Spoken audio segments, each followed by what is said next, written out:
வணக்கம்.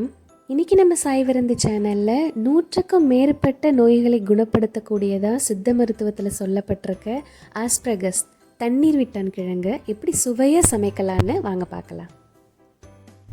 இதை நம்ம செய்கிறதுக்கு முன்னாடி வழக்கம் போல் தண்ணியில் 1 ஸ்பூன் உப்பு, மஞ்சள் தூள், அப்புறம் கொஞ்சம் எலுமிச்சம்பழ சாறு விட்டு தண்ணீர் விட்டான் கிழங்கை நல்லா கழுவி எடுத்துக்கலாம்.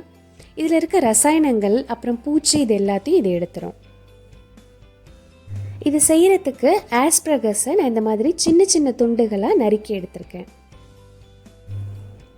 ஒரு பேனை அடுப்பில் வச்சு ஆன் பண்ணிடலாம். அதில் கொஞ்சமாக எண்ணெய் சேர்த்துக்கலாம்.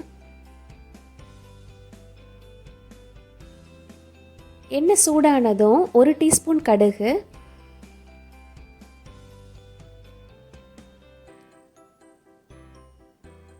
1 டீஸ்பூன் பெருஞ்சீரகம், சோம்பு, அப்புறம் கொஞ்சமாக கருவேப்பிலை இலை, சின்ன வெங்காயம் நறுக்கி வச்சுருக்கேன் 1 கப் அளவு, அதையும் சேர்த்து நல்லா வதக்கி எடுத்துக்கலாம்.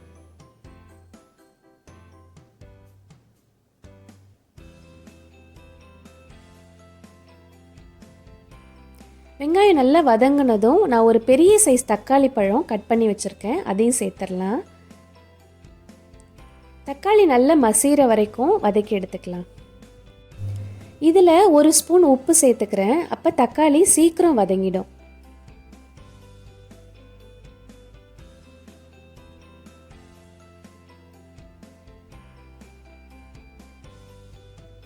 நம்ம இதிலேயே உப்பு போட்டுட்டோம், அதனால் இனிமேல் உப்பு சேர்க்க தேவையில்லை.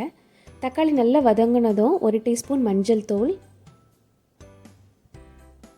1 டீஸ்பூன் மிளகுத்தூள், அப்புறம் 1 ஸ்பூன் அளவு நான் குழம்பு மிளகாய் தூள் சேர்த்துக்கிறேன். உங்ககிட்ட குழம்பு மிளகாய் தூள் இல்லை அப்படின்னு சொன்னால் நீங்கள் வெறும் மிளகாய் தூள் அப்புறம் மல்லித்தூள் இது எல்லாத்தையும் தனித்தனியாக சேர்த்துக்கலாம், காரத்துக்கு தகுந்த மாதிரி. இந்த மசாலாக்களை நல்ல எண்ணெயிலேயே வதக்கிடலாம்.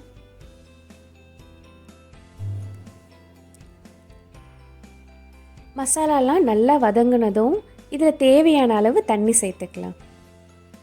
காய் வேகிற அளவுக்கு தண்ணி வச்சா போதும். நான் 1 கப் தண்ணி வச்சுருக்கேன். தண்ணி நல்லா கொதிச்சதுக்கு அப்புறமா நம்ம கட் பண்ணி வச்சுருக்க ஆஸ்பிரகஸை இதில் சேர்த்துடலாம். தண்ணி நல்லா கொதிச்சதும் சேர்த்திங்கன்னா சீக்கிரம் வெந்துடும். ஆஸ்பிரகஸை சமைக்கிறதோடு மட்டும் இல்லாமல் நிறைய வைத்திய முறைகளில் இதை பயன்படுத்துவாங்க. நீங்கள் உங்களுக்கு அருகில் இருக்க சித்த வைத்தியரையோ இல்லை விவசாயி யாரும் இருந்தாங்கன்னா அவங்களையோ கேட்டிங்கன்னா அவங்க நிறைய வைத்திய முறைகள் டிப்ஸ் கொடுப்பாங்க. இந்த ஆஸ்பிரகஸை எப்படியெல்லாம் பயன்படுத்தலான்னு நிறைய நோய்களை போக்கும். இது இப்படியே மூடி வச்சிடலாம். ஒரு 5லேருந்து 10 நிமிஷம் வேக வச்சு எடுத்துடலாம். 10 நிமிஷம் ஆச்சு, நல்லா வெந்துருச்சு. இதில் கிளறி விட்டு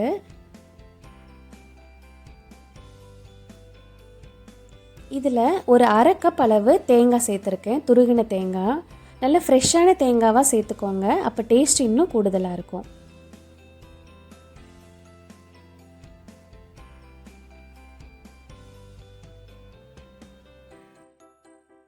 இதில் கொஞ்சமாக மல்லி இலைகள் போட்டுடலாம் வாசனைக்காக.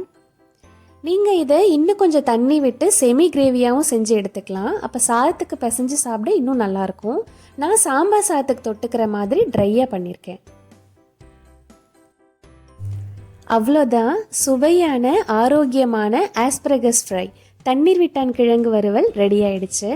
இதை நீங்கள் தயிர் சாதம், சாம்பார் சாதம், ரசம் சாதம், அப்புறம் பூண்டு கீரை இதோடையெல்லாம் சேர்த்து சாப்பிட ரொம்ப நல்லாயிருக்கும்.